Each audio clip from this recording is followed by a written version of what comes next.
Welcome to the Learning Pines YouTube. We hope this video helps. You start by inspecting the pop closely to understand what failed: center cap, edge piece, or internal screw. Once done, stabilize the cube on a soft mat so it won't roll. Remove nearby caps gently with a thin tool to access screws. Make sure to note orientation of adjacent pieces so you can reinsert correctly.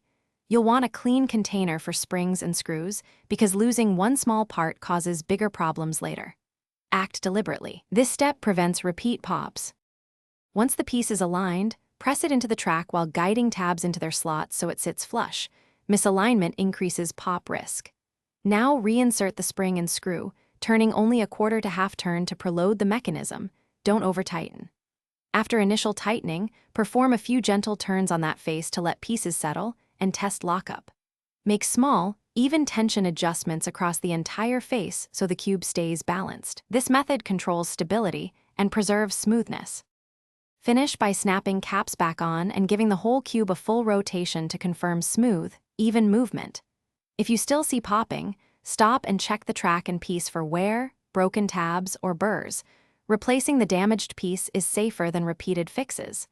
Make sure you used light silicone lube to reduce friction without loosening screws. One key troubleshooting tip: if pops recur under specific moves, isolate that layer and retention, only that axis, before disassembling. Thanks for watching. Consider subscribing if we helped you.